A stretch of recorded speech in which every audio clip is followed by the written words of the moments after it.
Renee, Chris, and Ryan going live. Best podcast, Beauty and the Beast. Sit back and catch a vibe. Oh yeah, we talking zombies and apocalypses and all those things you like. Going beast mode, and if you didn't know, it's Peter Z up on the mic. Whoa, hey, TWD family, grab the snacks about the pantry and subscribe and like if you can, please. Or those walkers eat you like some candy. Hey, okay. You at the right place at the right time. No one does it better, that's the bottom line. Beauty and the Beast, this is prime time. Let's go.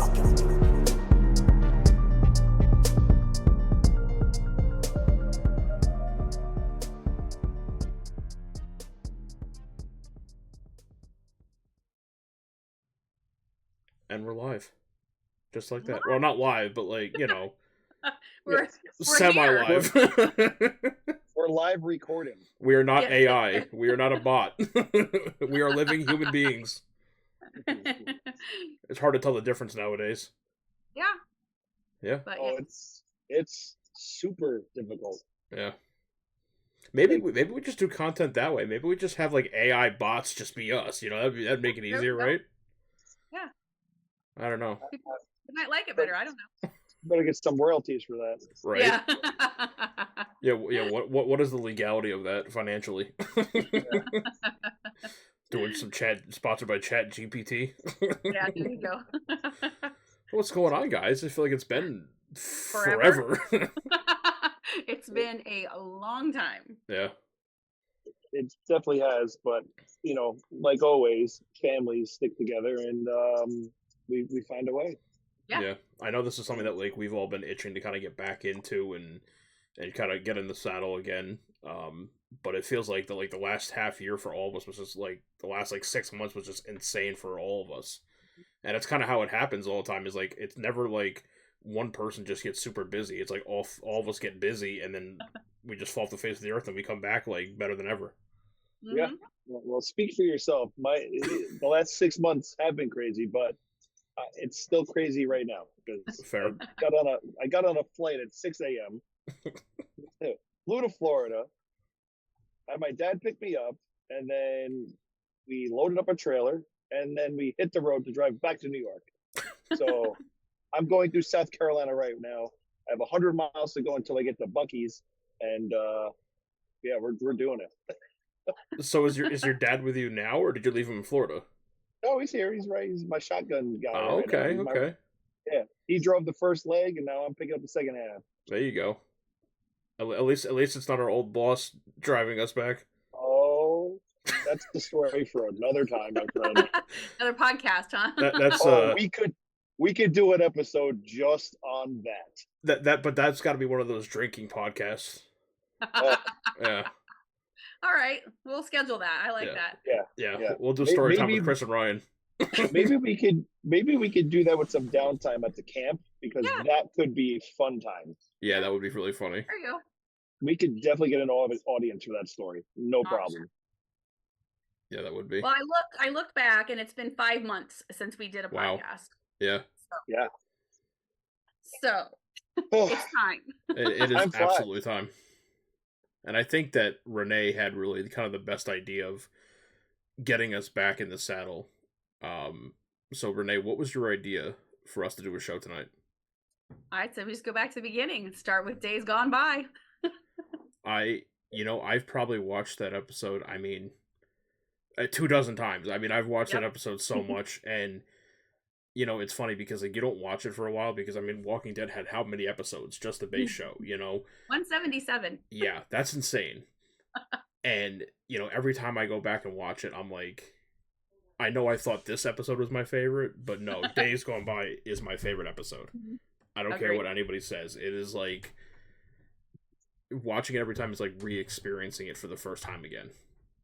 And being confused by what's going on and like you're experiencing the confusion with Rick. Yeah. Insane. Yeah. I always like it now because we know so much. Yeah. And so when you go back, it's like, wow, look where it started. And you just think about all the different things we watched Rick go through. We watched everybody go through, but like Rick, especially because the first episode is, it's introducing us to him and his story. And it's just so much fun to, think about what we know now in the future. Yeah. Yeah. Yeah, it's I mean I told you guys while we were just talking, like the amount of times that you do rewatch, and it just blown away. Number one, how young everybody is. Yeah. I mean, holy cow. Young, fresh faces, Yeah. starting this adventure with this show that they weren't even sure about, on how it was going to be received. And it's just it was refreshing to watch. I watched it while my father was driving. I put it on and I enjoyed it every minute. Yeah. I still caught, you catch things, obviously, even though half the time you have, like, I rewatch, it's like playing in the background while I'm cooking dinner or something to keep me company, Yeah, because you know what's going on. Exactly. But like when you actually get to, like, and you sit there and then you can start picking apart stuff. Like for me, one of the shortcomings of the show has always been the way that they introduce. So Rick wakes up, he stumbles through the hallways, he makes his way outside. When he kicks that door open, he obviously reacts to the bright light, but there was never any like conscious effort to like react to what the surrounding environment would smell like. Yeah. There wasn't like any kind of like knee-jerk reaction, like, oh, like sniffing a bottle of ammonia. You know what I mean? Like, it's got to reek like death. Yeah, obviously, it's all around you. Yeah. So there, and I mean that wasn't just that episode. It was kind of like a constant through that whole series, but it's just little things that like you pick up. Like, man, if he's stumbling out of the hospital injured and gets smacked in the face with that, he's vomiting everywhere. Yeah. But like I said, you analyze, obviously when you watch the show so many times, you start finding things. It's like, that could have been implemented, I guess, but I mean, obviously it did not affect anything with the show. So yeah, I still think that we should have had an alternate ending to The Walking Dead itself, and I still think it should have been Rick waking up in the hospital bed and looking over at the vase with the flowers, and they're dead. Yeah. And then you just hear like a snarl, and like it just cuts out. Like the whole thing was like, did it happen? Like you know what I mean? I don't know why. But I think with how Tales of the Walking Dead, how that touched upon some paranormal aspects of it, like supernatural aspects of it, I'm like, they could have done it. We could have done it. Yeah. Yeah, and then you have a fandom who loses their ever-loving mind if that happens. But I'm okay with that. Of course. Yeah. I mean, I just, because it's like, just imagine the reaction that would get. Would it be overwhelmingly negative? Probably. Mm-hmm. But, media is art.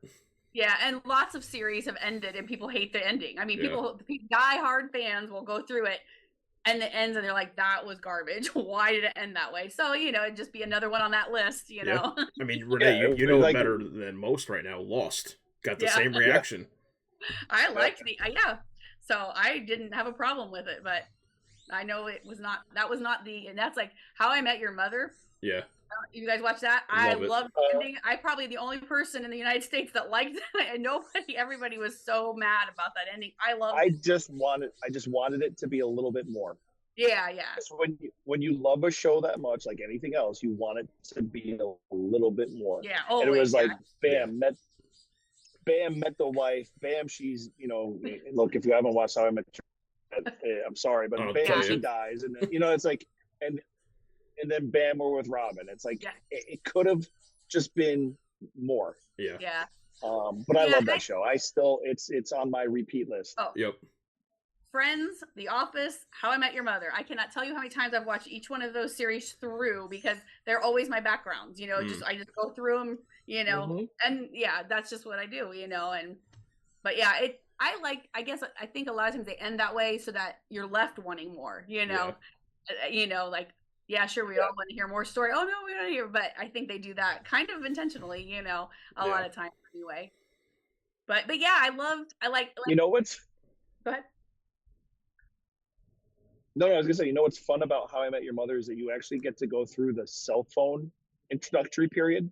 Mm-hmm. Yeah. Like, I don't know if you picked up on this, but like that show went through the cell phone like Evolution of it, yeah. Yeah. evolution. You know, like Barney starts with a flip phone, and then it just works its way up as they go through the years. So it's kind of like shows like that where it's like, you know, they introduce like, oh, the cell phone, you know, and only certain people had them and the way that they worked. So I just always like picking up on stuff like that. But sorry, go ahead, Renee. Yeah, no, I was gonna say, like, okay, so in the first episode of The Walking Dead, then I like when, you know, you watch that first episode, you see all these things, and a lot of them, they didn't mean a whole lot to you. But one thing that really always stood out to me was that gurney pushed in front of the door that we learned later that Shane put there, you know? And so it was like, when he shoved it out of the way, we didn't think a thing of it, like, oh yeah, there's someone just, you know, that's where it went, kind of thing. And then so later, then we see that Shane, at least, you know, did try, you know, like to protect him a little, you know? Right. And so that's always because, you know, later then obviously things go south with the two of those guys, but it was, you know, we saw their camaraderie in the vehicle when they were talking and, you know, up to the shooting and all that kind of stuff. And so just that, I thought that one gesture, you know, it gave you a little bit of, you know, I don't know, compassion or something for Shane, that okay, he did try to do something nice for Rick before he took off with Lori and Carl.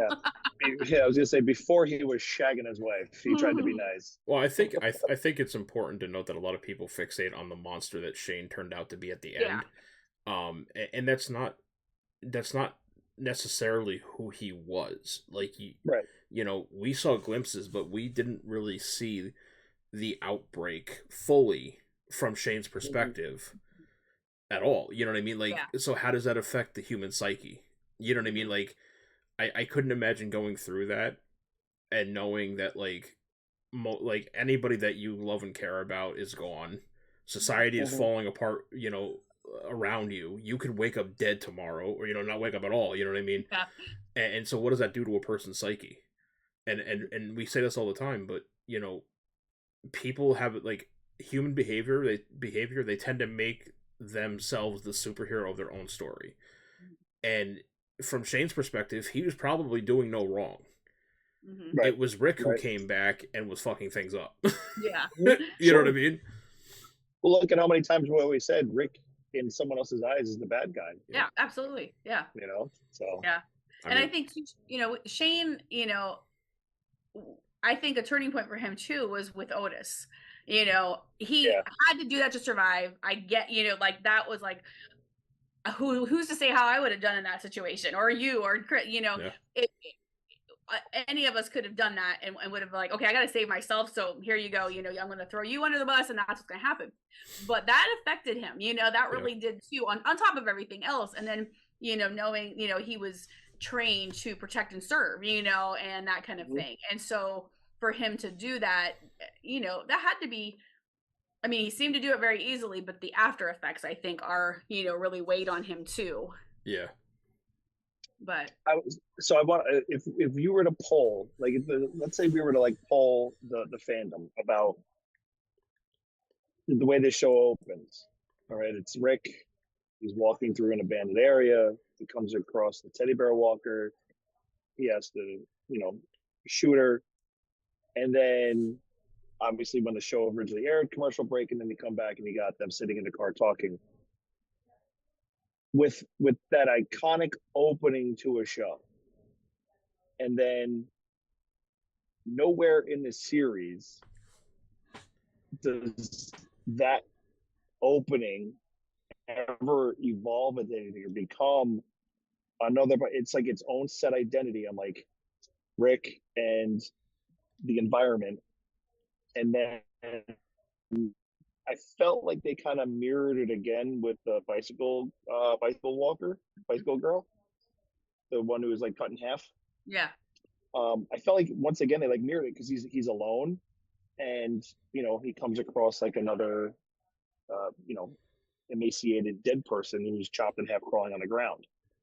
So I felt like they like kind of it was like a way for them after he wakes up and he's leaving, he's trying to figure out what the hell is going on. For me, it was kind of like a mirror effect to the opening of the show. I don't know if it sounds weird or not, but like I felt like when you rewatch stuff, like I said, you start putting like things together, and it's like maybe even though this was the opening, like here's like a little reflection of the opening in this scene right here. I don't know. Yeah, no, I see what you're saying. Yeah. Because then he goes back and kills her, so or kills her. Yeah. Yeah. Yeah. Puts her out of her misery, I always say. Yeah. Yeah. And I think that first scene, man, I always say that it was a very gutsy move on AMC's part to Kill a child. I mean, I know chronologically she's not the first death. Yeah. She's the first death. The first Walker we see Rick on kill. Screen. Yeah. Yeah, and that's to be a child. That was took a lot of guts. It set the tone for. I agree with what you're saying. It's kind of like this little compartmentalized. It's like here's this, and then we're gonna we go off into another completely different feel with him and Shane and all that. But yeah, I mean I think that was just you talk to a lot of people, a lot of critics, a lot of that they will say hands down that first scene just set the tone for this other it went into all these different directions, but that was like, oh my gosh, this show is serious. It's not going to just gloss over the fact that kids die in this kind of atmosphere and things like that, and that's always tough for people to watch because nobody wants kids to get hurt or most people so yeah, that first scene is just iconic, and it's just incredible, and I don't care how many times I watch it, I just like hold my breath, and because it's just so impactful. If you were to try to place that scene somewhere in the show, where would you place it? He's got the cop car. He's not injured. He's fresh looking as far as clothes and facial hair and everything. If you had to put that chronologically somewhere in that show, where would you think you could slide that in? I tried doing this, and honestly, I couldn't come up with anything good. Like you're saying, where does it chronologically happen?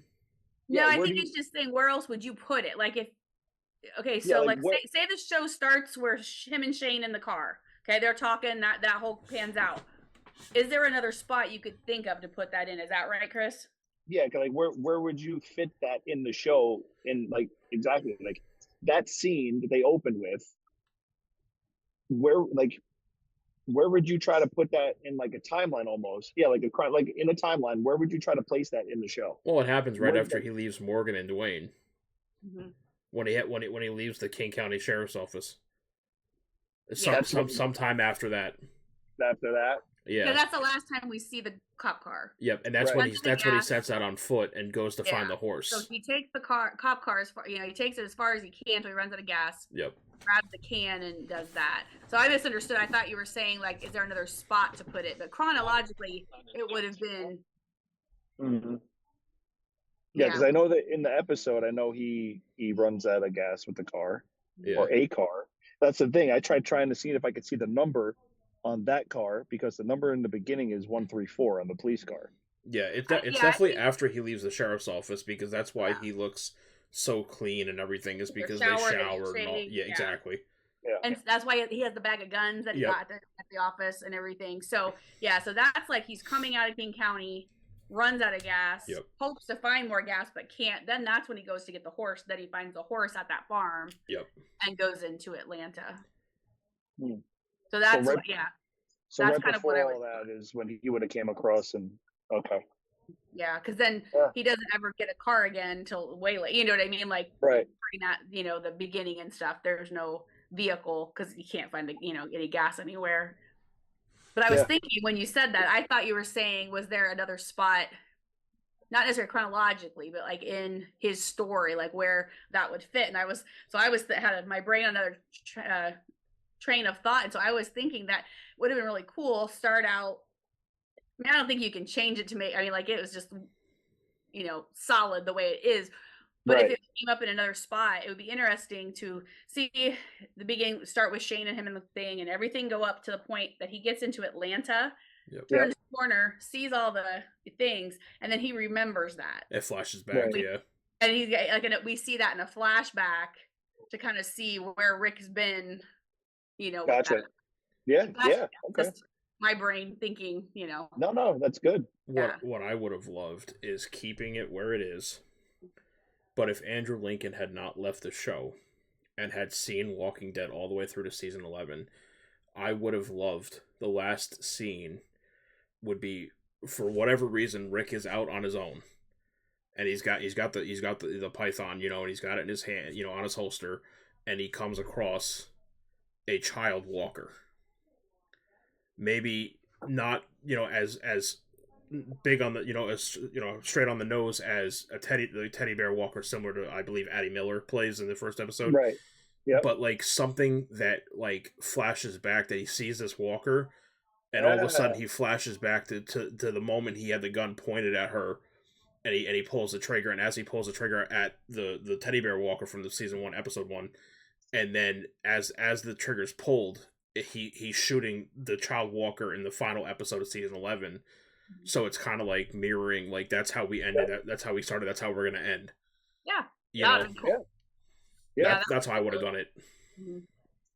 Yeah, but like you said, you would have had to have him in the story to make that make sense. But where he was at the time, and where the planning was with the CRM and all that stuff, it wouldn't have made sense. Yeah. But if he carried out the whole story, that would have been really cool. It would have just been kind of full circle kind of thing. And But having Daryl drive off on the motorcycle, being chased by Greg Nicotero as a zombie, is pretty adequate in my opinion. You know what I mean? It's a good runner up. I think that was just fine the way they did that. I loved how they did that. But that's still like one of the coolest things I've ever seen on The Walking Dead. I don't know why, I just loved it. You know what I mean? I think it's just that fine. It felt more final. I think him I don't know why, it just felt like Daryl. I don't know. I feel like he kind of led the series after Rick. Like he wasn't necessarily, but he of that group. I mean, he kind of led it, I guess. And even though he wasn't always in charge, and he wasn't always, the jobs were kind of, everybody had their jobs and things, but I felt like Daryl was kind of the main character at that point. I mean, and so I think, pretty cool. And then to have Greg Nicotero, that was really that was awesome. They filmed. I'm sure you guys saw that, but when after that aired and stuff, somebody had like behind the scenes footage of that scene, and it was cool. And it was Daryl's last ride, and it was like, oh my gosh, I'm gonna cry. But it was super cool. It's like he's metaphorically riding off into the sunset. You know what I mean? Like that's kind of what it is, Yeah, even though we know his story, we already knew at that time his story was was still just it was really cool. But it was like the end of that chapter, which is like what it needed to be, especially because I think Daryl throughout the whole show probably had some of, if not the most character development from start to finish of any character. Now granted, he was probably one of the few people who was around from the very beginning to the end, but but he definitely had a lot of character development, because he's almost portrayed as like this, like, I don't want to say dumb, but like this not intelligent hillbilly who's hunting squirrels and hanging walker ears around his neck and stuff like that. You know what I mean? And then now he's this leader who, for all intents and purposes, may not biologically be it, but he's like a father to a lot of these children, and he's looking out for them. And people looked to him when Rick disappeared, when they believed that Rick had died. So he kind of had to pick up that mantle, and he did so very well. And a nice little trivia piece here: Daryl Dixon, Norman Reedus, appeared in the most episodes of the series with 148. So, out of 177 episodes, he was in 148. So he only missed out of 29. That's insane. I mean, that's because it seems like there were times when he wasn't around. So I was like, and I mean, the next person in line for that is Melissa McBride at 124. Oh, damn. Okay. So, I mean, not far behind at all. Yeah. To be fair, there was a couple times that Carol went off on her own, and then somehow magically found the group again. Because she always had to save everybody's rear ends. Yeah. But so it's just fun to see those little pieces. And I think another thing, you look at this first episode only, not the first season, the first episode, there were only 2 who survived the series. Rick. And who's the other one? Rick and Morgan. I was like, wait a second. I'm like, Yeah, who else is there? Yeah. But I'm thinking of like The Walking Dead, and I'm like, hold on, Rick's not, Morgan's not on The Walking Dead anymore. Rick's not either. He's not, but he survived. I mean, he's still alive. Yeah. Yeah. So I think that's because Carol. We didn't see Carol and Daryl because there's only 4 of this first season that survived, but we don't see Carol and Daryl till I think episode 3 even, isn't it? Yeah, I think it's 3. Because they both appear in 3 because that's when he comes. Yeah. You had me sitting there. I was like, Dale's dead. Shane's dead. What's Andrea's sister? What's Andrea's sister's name? Amy. Yeah. And I'm like, they're all dead. So I'm like, it's a fun Dwayne's trivia dead. question because it's kind of Morgan's not on The Walking Dead, but he's still alive in the timeline. Yeah. That's what threw me off. I'm like, I know. That's why I like asking that question because it makes you think a minute. I'm flashing back to like the final episode of Walking Dead, and I'm like, nope, he wasn't there. Nope, she wasn't there. I was like, no, not Glenn. He's dead. Yeah. Yeah. He's really dead. Yeah. So yeah. Oh, I love Glenn, man. I miss him so much. Yeah, I like. Hey, dumbass. Yeah, that's iconic, man. That's just the best line. Yeah, you in the tank. You getting cozy in there? I was like. Yeah, that was really good. But yeah, and it's sad. You think there's that picture of them sitting on a car on the highway in season 2, and then everybody. That Daryl's the only one because Carol's not in the picture. Like people start graying it out as they died. Yeah, as they died, and now Daryl's the only one that's in color anymore. And then they have the porch one too. There's a one on Herschel's porch, and everybody, they're all So it's so sad to see those because you're like, oh, that's right, they're all dead. I know we are a long ways out, but I am not emotionally ready to rewatch Sophia's death. Yeah, I rewatched it because when I was doing research to write for. Have you guys watched all of Daryl Dixon? Mm-hmm. Yeah. Yep. So with her scenes, revisiting all that trauma, I did rewatch it during that time just to get kind of a feel of that, and it was like, oh, it was horrible. It was just awful. Yeah. And there's a really good behind the scenes video I'll have to share. I can put it in the story or in the show notes, but it is a behind the scenes little thing of the making of that scene that day, and they're talking with Madison Lintz, and she's all just smiling and laughing and that kind of stuff. It's a really cute video. I mean, it's just a fun to see that behind the scenes and stuff. So I'll put it in our show notes at the underneath the caption and stuff so people can see it because it's really good. Yeah, and I think one of the hardest deaths for me out of the whole series. Because I mean, I didn't mind Glenn. I know everybody was upset about Glenn, but when you need a comic book death to happen, you got to do it right. Yeah. But Herschel was probably one of the biggest losses for me in that whole series because he was the conscience of Rick. Like he kept everyone pretty much in the straight and narrow. I mean, especially Rick. Mm-hmm. And they had a lot of great scenes together.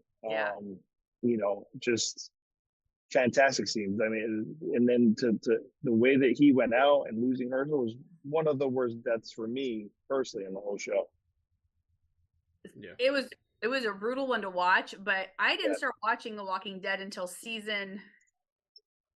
I think mid-season 3. So it was around, so it would have been like in December. It was like around New Year's. So it was like they were on the mid-season break, Mm-hmm. And but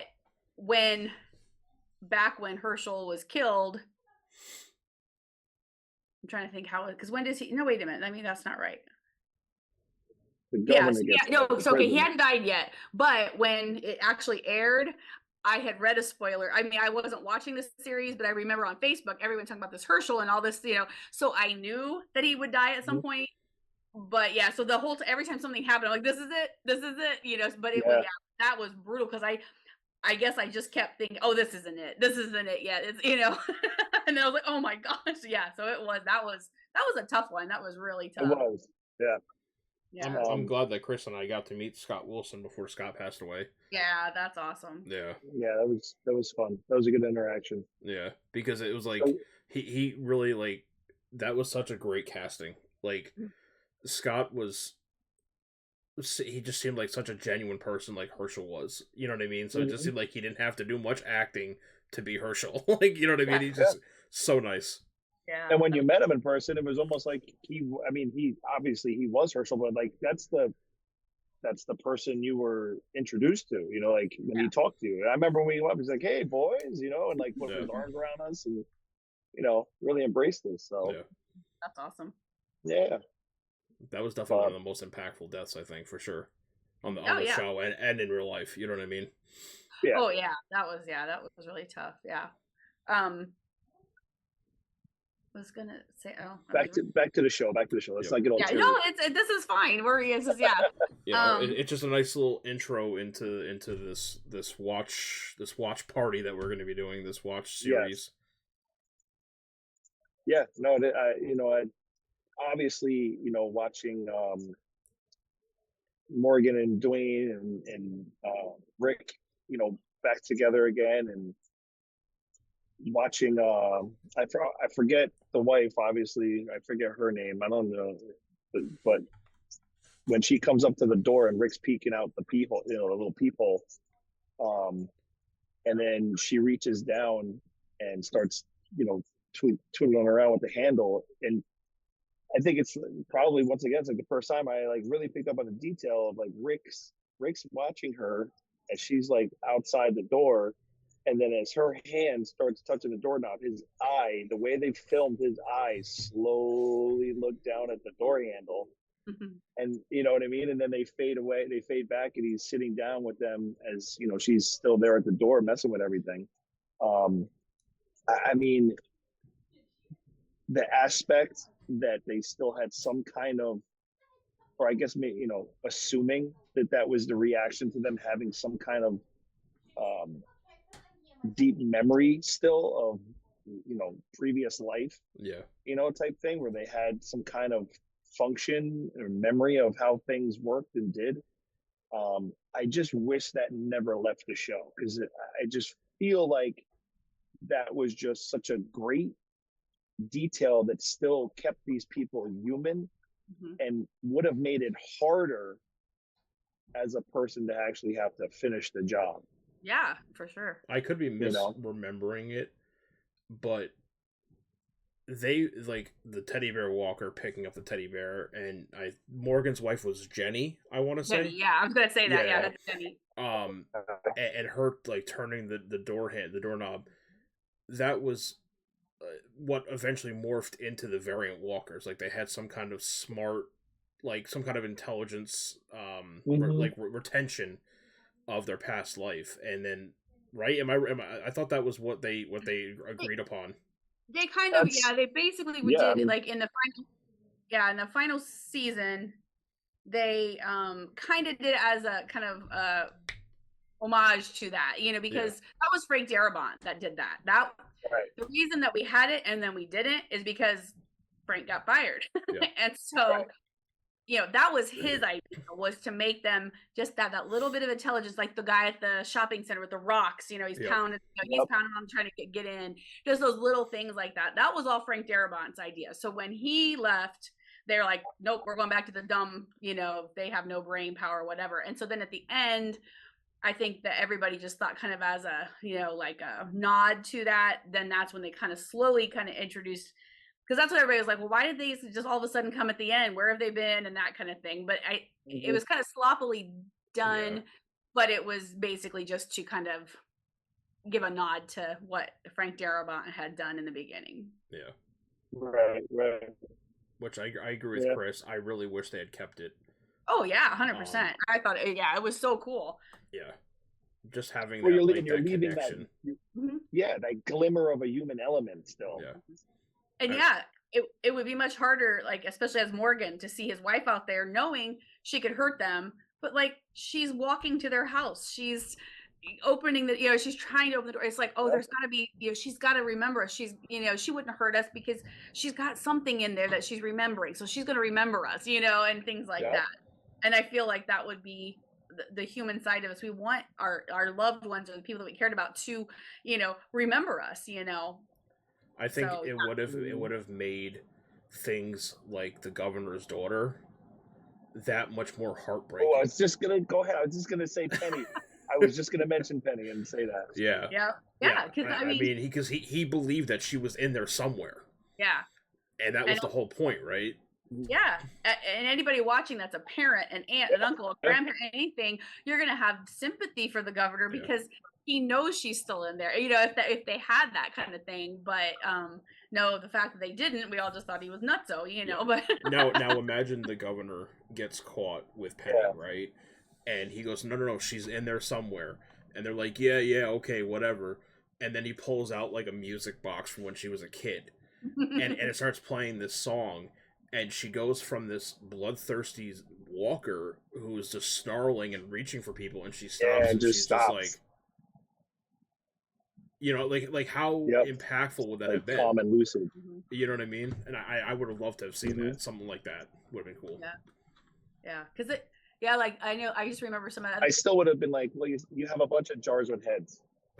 You got all these tanks and there's heads in this, and you've got you got a you lot almost going had on me. here. You almost had me till Hey, you've tricked me. I was but yeah, because like at the beginning too, I just thought about this too. There were a lot of the walkers in Atlanta. They were like on the bus, like that was probably their daily routine: get on the bus, go to work, or whatever, you know. And so they're sitting in cars, and you know these things that they had done, you know, when they were alive. So it was a really neat part. I think isn't it Warm Bodies where they start getting some of that cognitive Warm Bodies, at the end, and it's always kind of neat to see that too. Like, oh, okay. But they also show it in I Am Legend with Will Smith. If you watch the director's cut, not the theatrical ending, but the director's cut, which by the way is the actual ending now, because they're doing a sequel with Will Smith. And the director's cut is the ending they're going based off of, which is how it explains how Will Smith's character is still alive. But he finds out that the female creature that he's been experimenting on is actually the wife of the alpha male from the herd, because he sees a picture that I believe I just recently watched it. I believe it was like a picture that she had in her pocket. It was like a Polaroid or something like that. And it was of her and the alpha male. And that's when he goes, like, you could see that he doesn't say anything, but you could see Will Smith is like, oh shit, like, I fucked up. And he takes her and disconnects all the equipment from her and pushes her out to the alpha male. And one of the alpha male's, like, subordinates comes over and picks her up. And then the alpha male screams at Will, and then they run away. And so it's like, it shows that cognitive retention that they have. Like, there is some part of their past life that still exists. So where do you watch the director's cut? Now I gotta YouTube. Yeah, I was gonna say, I have to find. I'm like, I gotta see this. If you just type in I Am Legend director's ending, it'll come up, and like, because like the theatrical ending is where he like sacrifices himself. He puts the woman and her child in the little furnace thingy, and then he takes a grenade and he blows them up, and she survives, whatever. But in the director's cut, he gives the female to the female creature to the alpha male in his group, and they leave. And then Will Smith lives. They come out and they actually go to the military outpost together, all three of them. Okay, because I knew that in the other ending that but I had never watched it, and I guess I didn't realize, because is it a book or is it? It was based off a book, yeah. Yeah, because I knew the book ended that a different way, but I didn't know, that there was a director's cut. So that's and now I'm excited. And it's funny too, because like everybody that like, I love I Am Legend. It is like one of my favorite movies. And everybody I talk to goes, the director ending is so much better. I was like, whatever focus group they used to compare that, they screwed up, because I'm like, failed us. Yeah. Well, good. Now we can watch it. Right. But it's the same thought process. Like, there's like some kind of retention. Yeah. And it like, the point of movies and TV shows is they're supposed to invoke emotion, right? Like, that for the most part, that's like whatever the emotion, whether it's humor or, sadness or, whatever, it's supposed to invoke emotion. And I feel like that would have just added a nice little flair to it. But I think The Walking Dead focused more on the survivors to get that emotion. It was like the walkers were just kind of like, they're there and whatever, but that it was not the, like, you watch some of these where they're like World War Z, where these guys are like fast and scaling walls and stuff, like Spider-Man. Climb on each other and making a human ladder and all. Or not human, but undead ladder. No, that's scary. If there is a zombie apocalypse, I hope it's Walking Dead walkers. Absolutely. 100%. I just won't go near Chris because he'll Otis me. He's already told me that. And like, that's it. I'm not built for all that running anymore. He'll be the Shane to my Otis. Yeah. See, he didn't say no. I'm just saying. Can you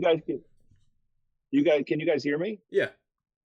Oh, okay, just wanted to make sure because I'm driving. Obviously, I'm driving, and I'm gonna make sure I have service still. Yep. No, you're all good. Yeah, you're good. As long as you stay on 95, you should be fine. Hopefully.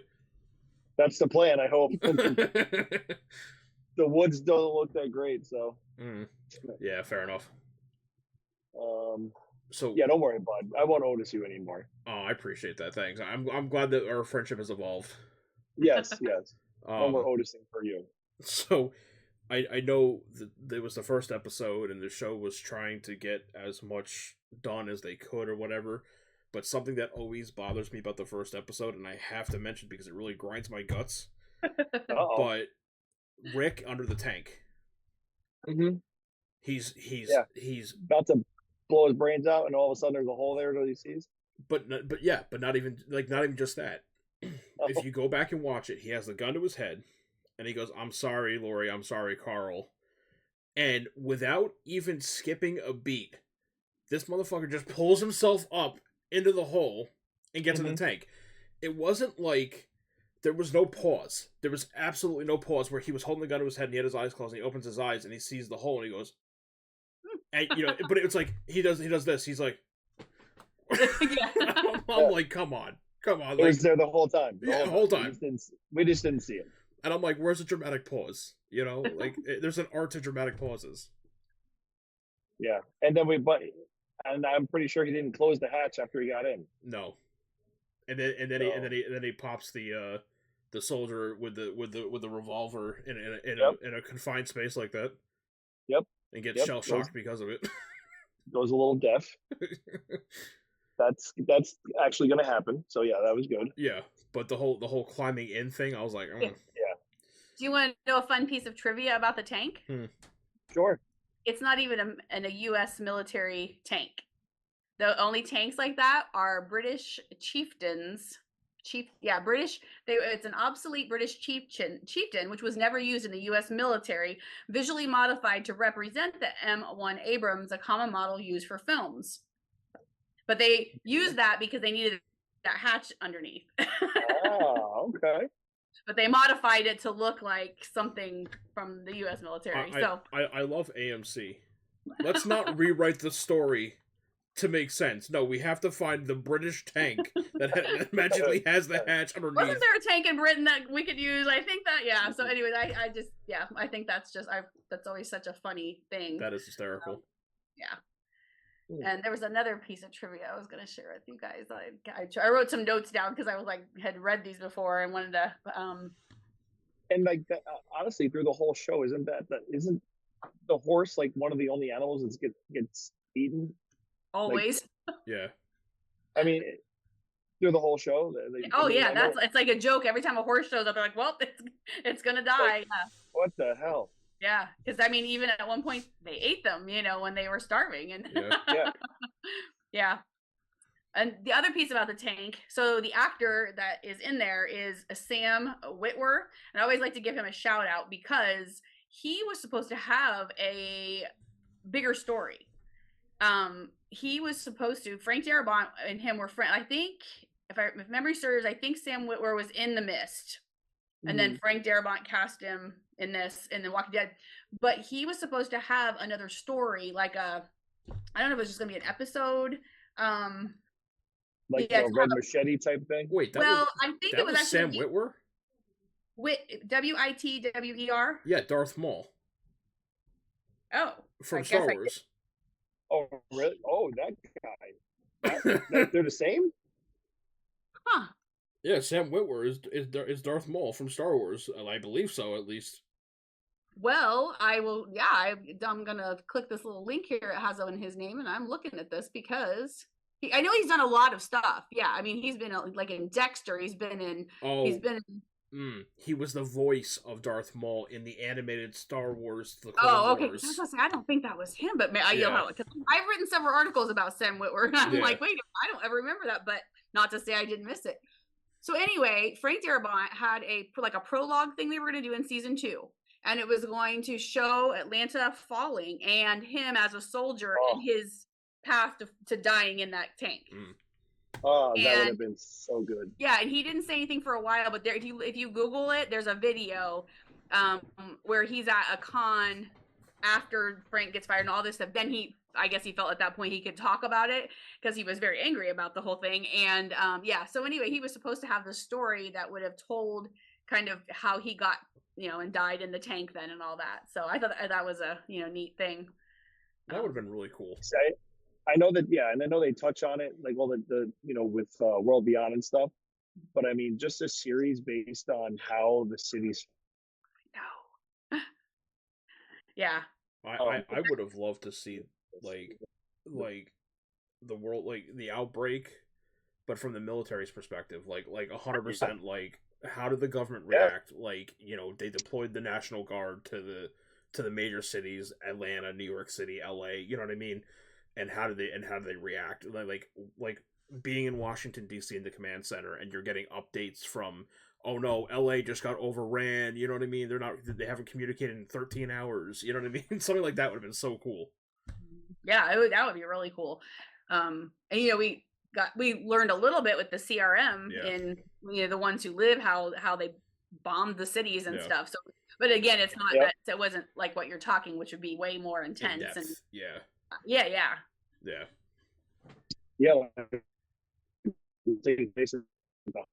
Oh my god. You broke up. Oh my god. Wait, Yeah, you're didn't hear what you said. I said what? I said what happened? Oh, I'm on. What? I don't know what happened. Hold on. Can you hear me? Yeah. Now we can, but when you were talking, the last statement you said we didn't. It was real broken up. Yeah. Oh, I said watching like the battle take place at the hospital, outside the hospital where Rick was, and where he was. Yeah. Something like that would have been so cool. Yeah. Because something went down out there. That was I'd also like to know who wrote "Don't Open Dead Inside." Yeah. So that in one of the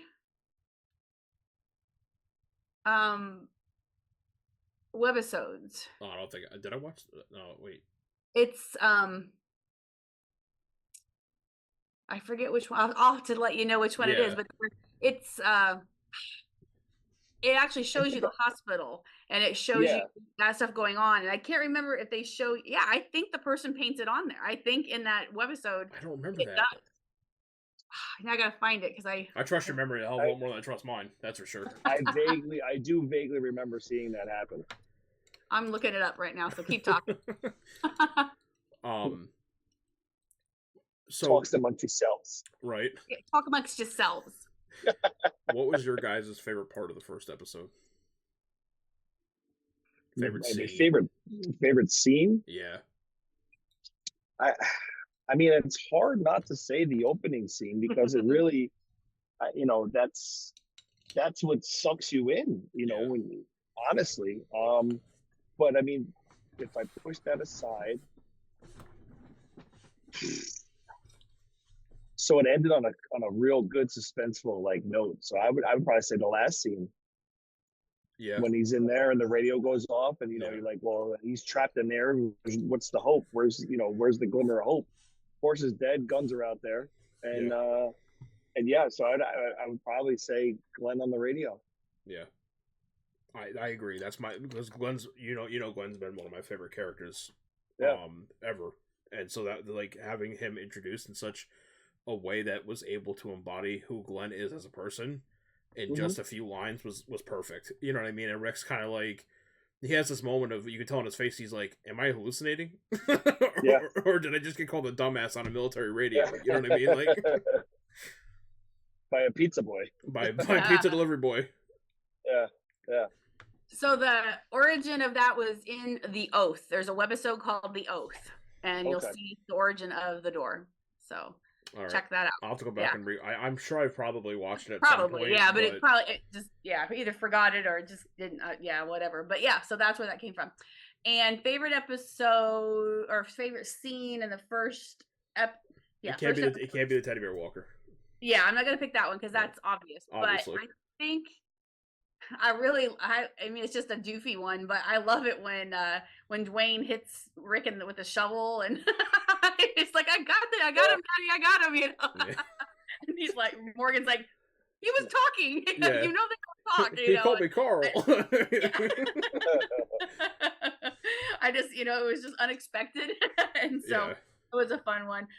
But I did enjoy him and Morgan. Explaining to Rick what's going on. Like Rick's like, you know, because Morgan's like, how do you know? He's like, how do you not know? You can't understand this man who doesn't know what's going on. So I love their interaction there, with him kind of explaining what's been going on and things. Yeah, absolutely. Yeah, and you know, guessing if he was the robber or, you know, how he got shot. Yeah. You know, for Dwayne, you know, that was a good. Dwayne thinks you're a bank robber. Yeah. Yeah. He's like, yeah, I am. Kind of played into it for a second, but right. Yeah, I mean, it was fun to do, man. It really was. It was a great idea, Renee, and I enjoyed it. It was like a great hour just to sit back and do it all over again. So I'm excited now for episode 2. Yeah. I just thought it'd be fun because we're kind of waiting for Dead City. We don't even know when it's coming out. Spring, it could be May, you know, we don't know. And so so I thought, you know, I was just trying to think of something that would be fun. And who doesn't like to look back at The Walking Dead? I mean, you know, If you're a fan of The Walking Dead, you've seen in the, you know, the pilot, at least the pilot, if not the whole first season. I can't even tell you how many times, you know. Yeah. It's just iconic. It's just, you know, those early seasons are, you know, most viewers, fans like the first early seasons. You know, the cast was smaller, the stories were more.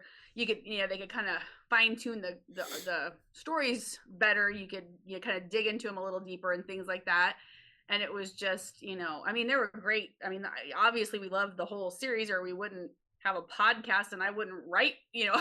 You know what I'm saying? Like, obviously we like the whole, you know, yes, there were low times where we were like, I don't know what's happening here, but you know, overall it's excellent, you know. And it's just fun to go back and look. I mean, you show me a show that hits the nail on the head almost 200 episodes for every single episode. It doesn't happen.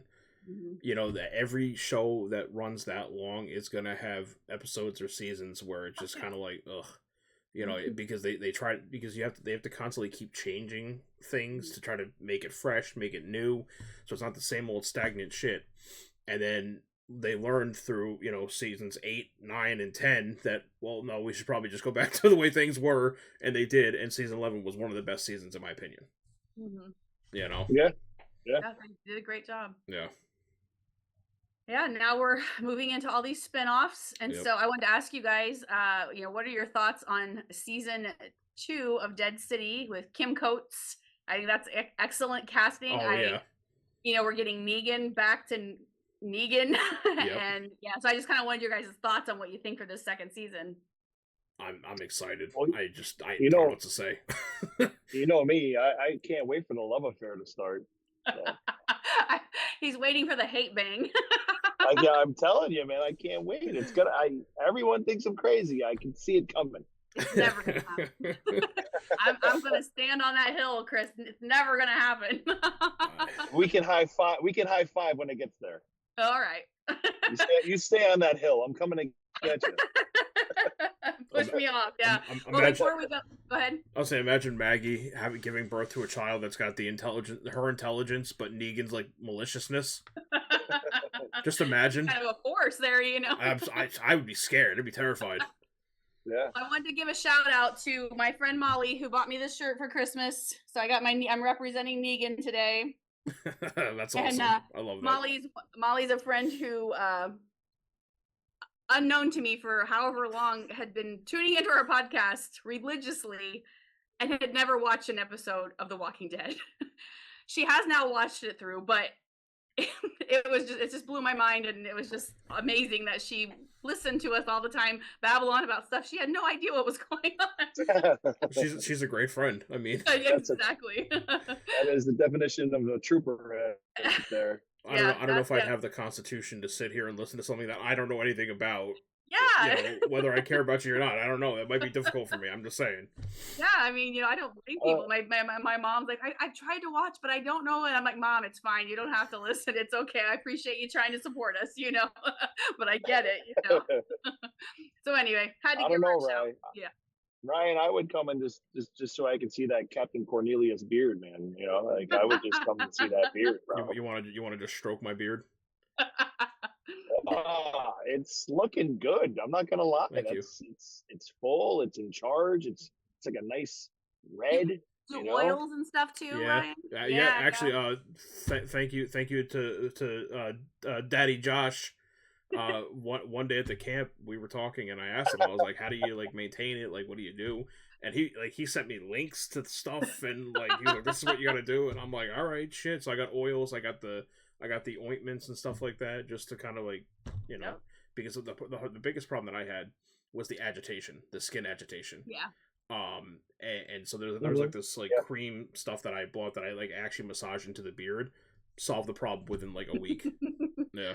Yeah, my husband is serious about his beard care. Yeah. So it's awesome. Yeah.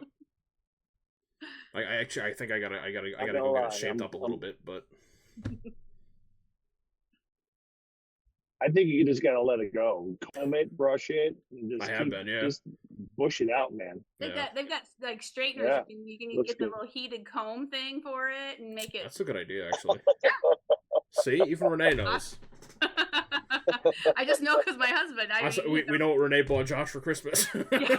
Actually, he bought it for himself, so I didn't even have to buy it. He did it. That's funny.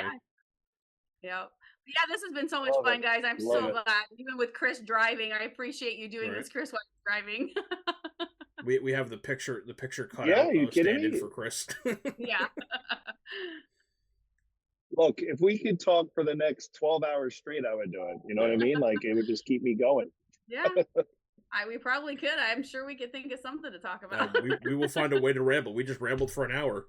Yeah, I mean, yeah. I do want to tell you, because I did remember the last time we did a show, you mentioned a movie with Nicolas Cage called starts with an A. Arcadian. I did watch it. Really weird, but it was just the creatures in it. You know what I mean? There were strange things, and but I did enjoy it. I mean, if I were to say would I rewatch it? Yeah, I think I would rewatch it again. I like a 6.5 out of 10. I think pretty decent, especially for a Nicolas Cage movie. Oh man, don't you knock Nicolas Cage. I love Nicolas Cage. Have you guys watched him and what? Oh, my brain can't think of anything tonight. Massive Talent, that one. It's a big long. The Unbearable Weight of Massive Talent. Yes. Have you watched Orion? You have to watch it. Okay. Pedro Pascal is in it with him. Can you text that to me so that way I remember it? And very funny. Nick Cage plays himself. Yes. Nick Cage plays Nick Cage. It's hysterical. It's actually very good. We watched it at the movie theater, and I was like, okay, this is the greatest movie ever. I think it's on Netflix now, but it is so good. So it's The Unbearable Weight of Massive Talent. And if you have not watched it, people watch it. That's awesome. Yeah, I definitely will. Yeah, and but anyway, I like not a Nicolas Cage fan, you'll watch it just for Pedro, because it's really good. But together, they got good chemistry together. They really do. So I watched this Netflix original show that I believe it's a Netflix. Yeah, it is. Okay. I didn't realize it until maybe the third or fourth episode of the first season that the native language that this show is in is French, and that I was listening to the dub. Mm-hmm. But I friggin' loved it. So you know me, I'm a sci-fi junkie. I love anything like that, right? It's a show called Into the Night. And essentially it starts out in, I want to say Finland. I want to say it's Finland it starts out in. Man, I came across this show. Go ahead. And it was so good. So basically, something happens to the Earth's magnetic atmosphere. And so the sun's rays kill every bit of life on the planet. Mm-hmm. So these people at this airport are flying from Europe to, I want to say, I don't remember where, possibly New York City. And what they have to do is they have to remain in darkness, and they have to fly and avoid the sunrise. And Or it'll cook them. yeah, or it'll kill them instantly. It is such a good show. It had 2 seasons, and I actually have not been able to find anything on whether it got renewed or whatever, but it has been such a good show, and I love it. If you don't mind the subtitles not always matching what they're saying because the translations are different, yeah, it's a little fine. wonky, but it's good, in my opinion. It's decent. It has 2 seasons, yes. Okay, I didn't hear you say that. I wasn't sure if it got renewed for a 3rd season. I don't see anything that it has, but Yeah. I mean, yeah. What are you saying, Chris? No, I'm saying, yeah, if you don't mind the wonkiness of the subtitles, I did, like, dude, I straight up stumbled upon this. I don't even remember how I did it one night. I was quite delirious after the baby, like, wore me out. But yeah, I did. I stumbled into the show. So. Yep. Sometimes it's just you're up late or something, and you just find out. Yep. Have you guys watched Silo? Mm-mm. No, That's the Apple TV show, right? Yeah, that's on Apple TV, Yep. and Avi Nash is in it. I think he's in it, and I can't remember. Yeah, I think he comes in on the 1st season. I don't know. I've heard great things about it. Yeah, I like it. John, we're watching it together, and he doesn't like it as much as I do, but I'm really digging it. Yeah, and it's got great cast and stuff, and yeah, I like it. It's a very, they live under, like, this silo is like 144 stories underground. Holy shit. So, like, for them to travel, like, they're like, oh, this person needs to go here. It could take them, a long time to get to where they go and things. But yeah, it's really, I really like it. I'm just like, I think we're just in the 1st season, and I think it has at least 3, and I think it's been renewed, I believe. But yeah, it's like even the critics have been, giving it really good reviews and things. So yeah. I unfortunately have nothing new to report to you guys. Unless you want a good Miss Rachel update, I got nothing for you. What about Bluey? Bluey? Yeah, well, Bluey, actually, if you are a Bluey fan, which then you'd already know, but I think it was season 2 or 3, yeah, ended on a very, very sad note. Yes, it was a very sad season finale. It did. For parents, I believe, yeah, and for let me be clear. So I don't just watch that for me, okay? I have nephews. Yeah, sure. I just like your accents. I like to look. Hey, you can't be a parent and not watch Bluey. I'm saying it's just like their episodes are so adult based as far as like being there for like the parent. Yeah, it's amazing. Like they had an episode. The kids are running amok through the house, and both the parents were partying the night before, and they're both hungover. So it's like, that's real life. Gotta make it relatable for the parents. Yeah, that's funny.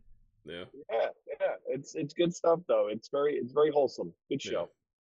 But yeah, and other than that, I have not, because every time I'm in front of the TV, there's a new person now, Blippy, some dude. Yeah. He does the same thing as Miss Rachel apparently. That one's kind of annoying. I can't hang with him for long. Yeah, I don't blame you. So yeah, I give him about 15 minutes tops. I gotta go. I gotta change it or something. So, but yeah, that's been my life, guys. There you go.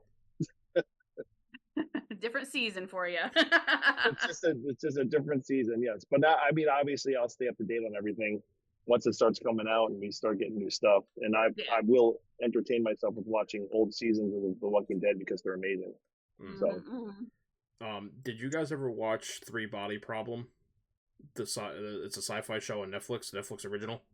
I feel like or maybe I just read it. It's really good. It has to do with like aliens and like they're on, like humans get notified that they're on their way to Earth, and they're like 5 years away or something like that. It's based off of I want to say Chinese 3-book novel series, and season 1 is book 1. Well, Netflix just announced that they greenlit seasons 2 and 3 to cover books 2 and 3.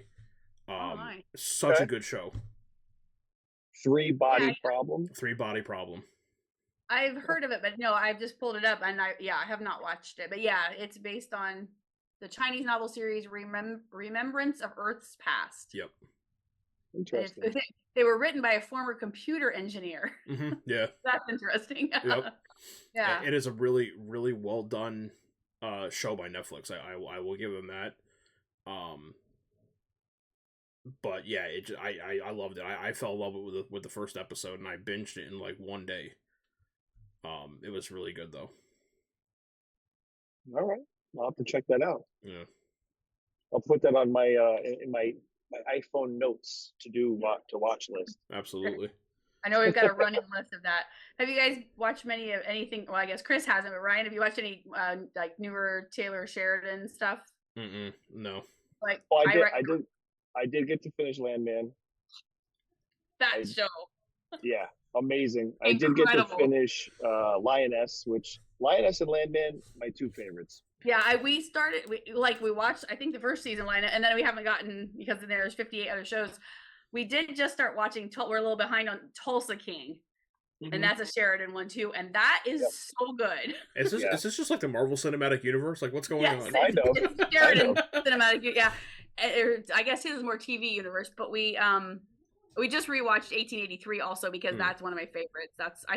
I like so far what I've seen of Taylor Sheridan. I've had 1883 and then Landman the next. All right, and I think February starts the second season.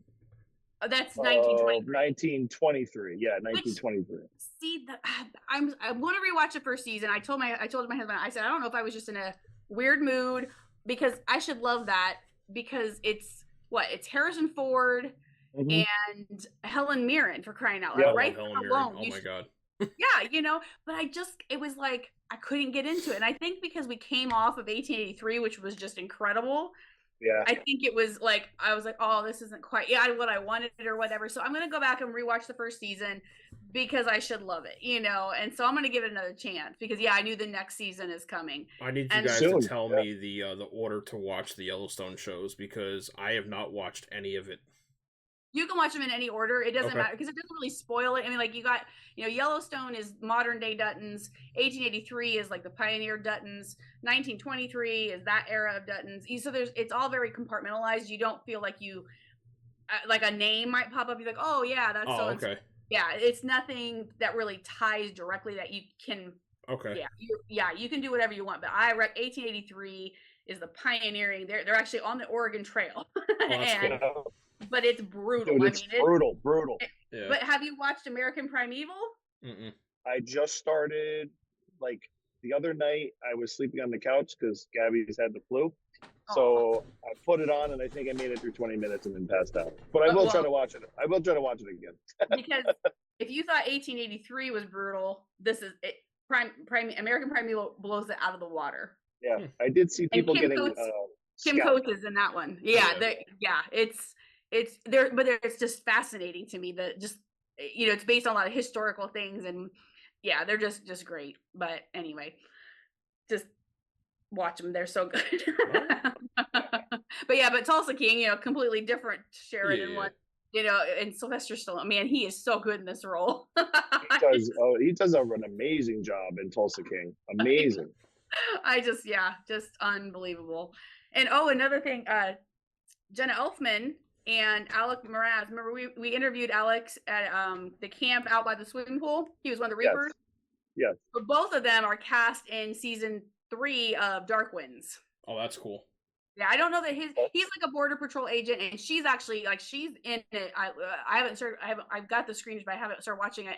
But the she's like I want to say an FBI agent that comes to help them or something. And so so that's pretty cool that they're both in this season. That is. Yeah, because Alex was in Landman. Yeah, he was in Landman. He played like the drug dealer. Yeah, so he's getting some good roles. Absolutely. But, yeah. Cool. There's a lot of good stuff out there. You gotta find it. Absolutely. Yeah, there's so much, and it's just so hard to keep up with it. Even I've got a list, but we still miss things. Someone will say something, the new season of something. I'm like, what? I didn't know the new season came out. It is very hard. It is very hard to balance. And I'm sure for you, Renee, it's even harder because like when you watch something, you're like, oh shit, I gotta write about this, and you write about it, and then you're like, you know. I know, and well, and that's my thing. Like I try to like watch, like I write about the things the Walking Dead actors are in, Yeah. and so I try to watch it first, but sometimes I just can't. It's like I'm just gonna write it up, and it'll just be a generic. This is no opinion, but here it is. So yeah, but That's funny. yeah, but it's fun to see now that they're a lot of the actors aren't tied to the Walking Dead. For all these years they've been able to expand and really get some really great roles and things, and so it's fun to watch all that, and we'll see what's coming up. There's a lot of rumors going on about some new spin-offs in the Walking Dead, so it'll be fun to see what's real. I mean, none of it's sourced, they none of them, because I've asked a couple, where'd you get that? Oh, well, I heard from a friend, Yeah. And sometimes it is like literally a friend because they work on set or something and they've whispered it to them, like, don't, whatever. No, so I know my cousin's wife's brother's orthodontist told me, Yeah, he's doing teeth. He's like on the background. But so it'll be fun to see what actually pans out, because there's been a lot, and I mean, Scott Gimple has been very vocal that they are, there's several things on the back burner. They're just kind of waiting to see, they wanted to get those the 3 direct spinoffs going, and they're doing fine, evidently. So time for some new stuff. So we'll see what happens. It's awesome. Can't wait. Yeah. Just the potential of us having more material, is exciting.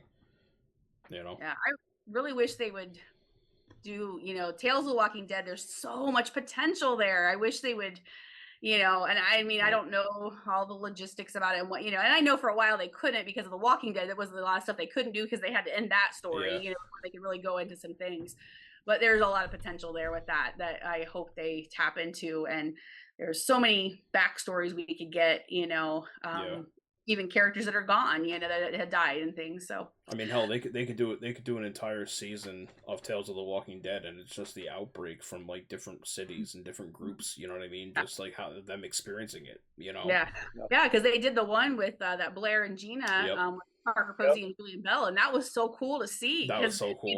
I mean, it was like a Groundhog Day kind of thing when they relived it, but it was very interesting because it was Atlanta, and we got to see a different perspective of that, the onset of the outbreak, and so there's potential there. We'll just see what they do. Yeah, absolutely. But, I think with everything, with all the stars aligning, I think that we'll be able to meet again next week and discuss season 1, episode 2. I mean, at this rate, we're going to be here for the next 4 years, but I'm okay with that.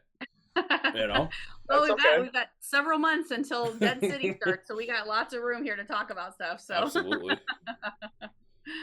And we'll give them time to start catching up with new stuff. Yeah, exactly. We'll talk about the old stuff. That's right. Exactly. We're stalling for AMC at this point. It's fine. That's right. Yeah, AMC, we're carrying you here till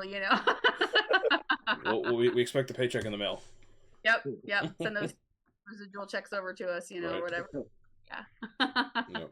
I doubt that ever happens, but whatever. Yeah, well, we can hope, Yeah, and hopefully we can get back live someday too, because that's always fun to have our listeners, interacting in our chat and stuff, because they always come up with great questions that we didn't think of, or tidbits that they've learned along the way or whatever. So hopefully that can happen soon too. But yeah, kind of like for Chris to do we'll live. Make it work.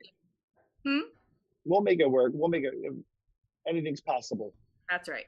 Absolutely.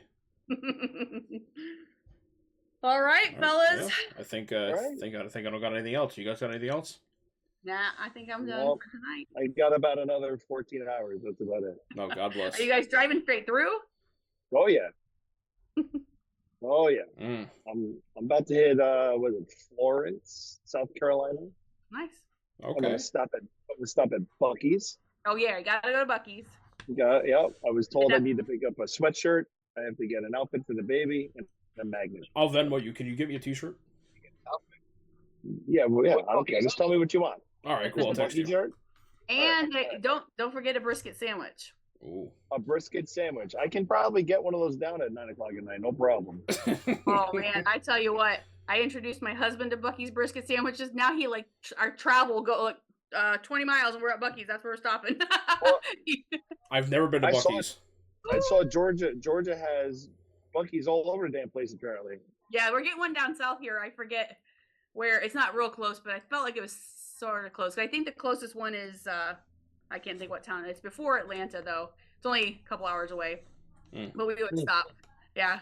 So but yeah, they're that brisket sandwich, man. I tell you, I don't know what they do. It's like I think they put crack in it or something. I don't know, but man, it's so good. Well, if that's the case, I'll definitely make it home in no time. Yeah, we'll be home in no time. No, but it's just so good, man. It smells really good. You walk in and you're like, oh, and so first time I had one, I was like, oh my gosh. And I told my husband, and then he tried it. And like I said, now he schedules stops at Buc-ee's. That's awesome. If I'm able to get one, I'll shoot you a picture of it. Yeah. They're serving it by the time I get there still. I think I don't know how late they serve it, but they like during the prime time, man, it's just stock. They're just chopping that stuff, and yeah, they got it all ready to go. So I don't know, because they have warmers and stuff. So I bet you even in the evenings they have it ready. Oh yeah. I got 17 miles to go, so right, I'll let you know soon. Yeah, report back. We want to know. You got it. All right, guys. Well, drive safe, Chris. Thank you, guys. I'll talk to you soon. Later, buddy. Sounds good. Renee, Chris, and Ryan going live. Best podcast, Beauty and the Beast. Sit back and catch a vibe. Oh yeah, we talking zombies and apocalypses and all those things you like. Going beast mode, and if you didn't know, it's Peter Z up on the mic. Whoa, hey, TWD family, grab the snacks about the pantry and subscribe and like if you can, please. Or those walkers eat you like some candy. Hey, okay. You at the right place at the right time. No one does it better, that's the bottom line. Beauty and the Beast, this is prime time. Let's go.